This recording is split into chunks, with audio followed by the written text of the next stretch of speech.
Disclaimer: some of what you are about to see and hear may make you feel uncomfortable. That's okay. Change requires challenge, which is a focus for us all at Hayes School. Growing up in a Ghanaian household, my parents always made it plain to me that education would unlock any doors I wanted to enter. I was going to university before I even knew what it was. I have learned how to create opportunities for myself in whatever environment I am in. Excellence is key. So to all my students, learn hard, open doors. I love my future more than I hate parts of my past. This Black History Month is a call for change and a time for action. This is hard for us all, to admit that the confines of our society actively set one person behind others in the race of life. This is due to an unconscious bias that exists in our institutions, organisations, and within each of us. Some people in our society are hindered in the race of life, as their starting points are different. Some people, based purely on the colour of their skin, their starting points are significantly behind others. But for them to get to the same point takes greater effort, greater resilience, and greater determination to succeed. These biases are present in all walks of our lives. For example, a study by Bertrand and Muller-Nathan in 2004 looked at the number of callbacks to interview for white and black sounding names. They created two different CVs, a good one and a bad one. They then added in white and black sounding names to the same CVs. They sent them to employers and looked at the rate of callbacks to interview.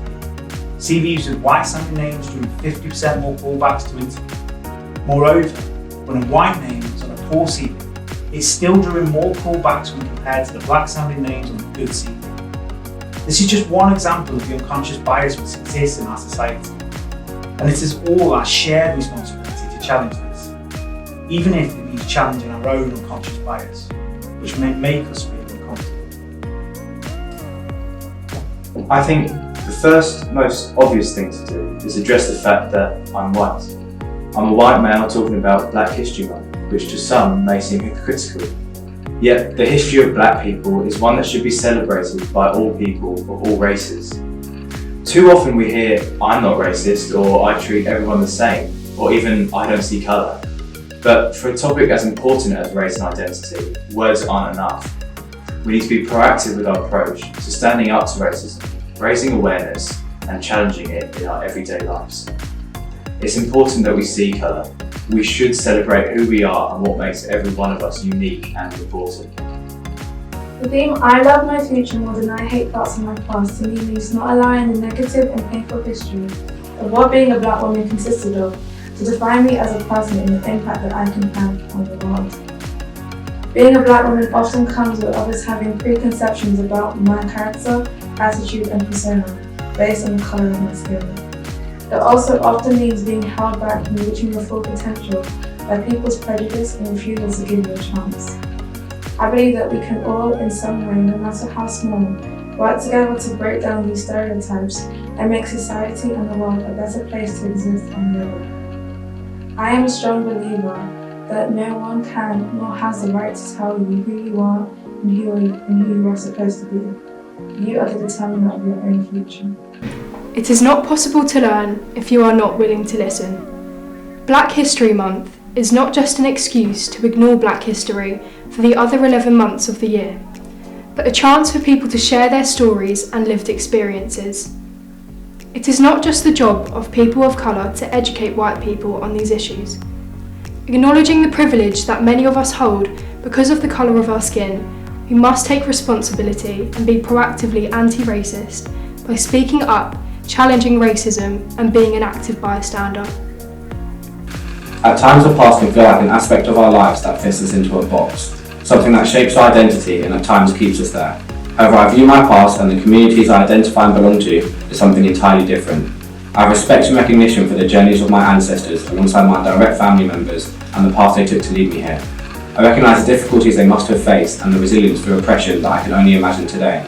For this respect and for this recognition, I'm entirely humbled and grateful for the prospects of my future because of the past that formed me here.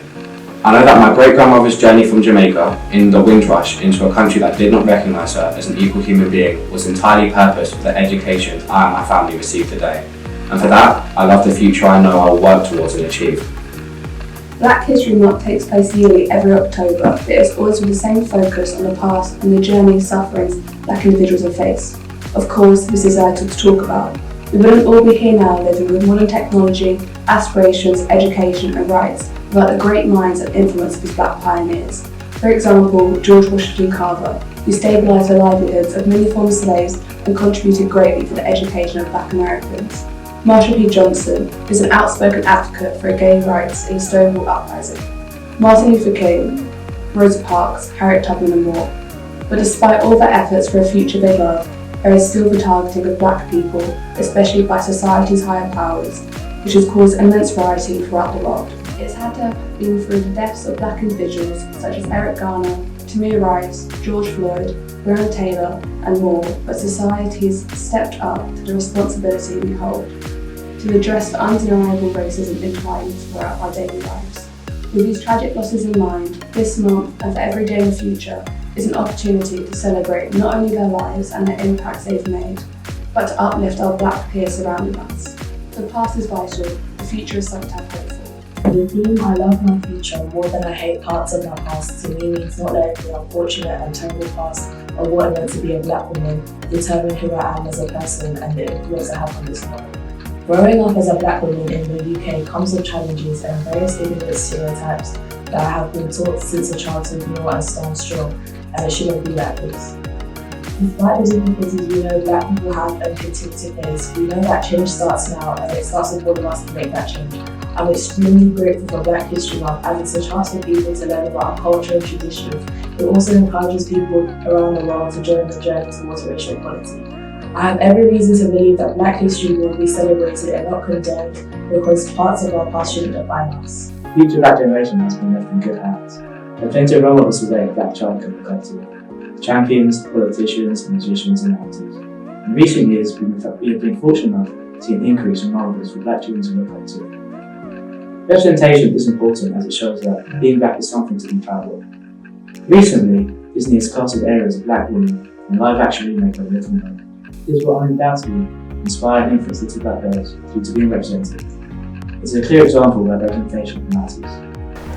Having grown up being surrounded by Black heritage and culture, I am proud to have experienced different traditions and aspects of community life.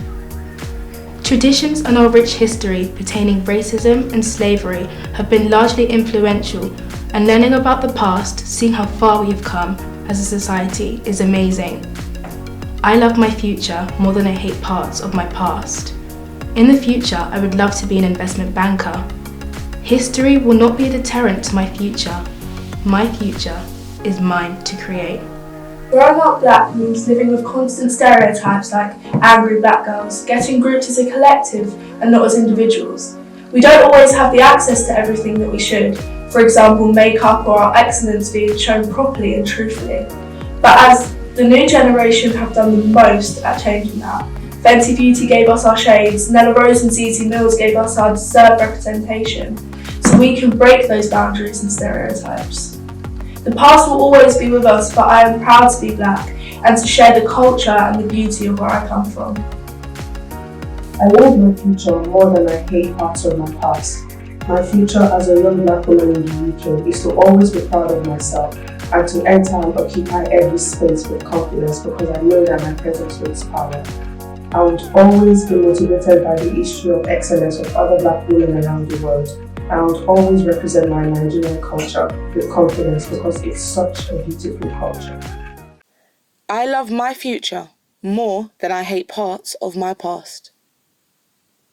Take the time to reflect on how you can celebrate difference in our school. What we do here is the blueprint for what we do in wider communities, both now and in the future.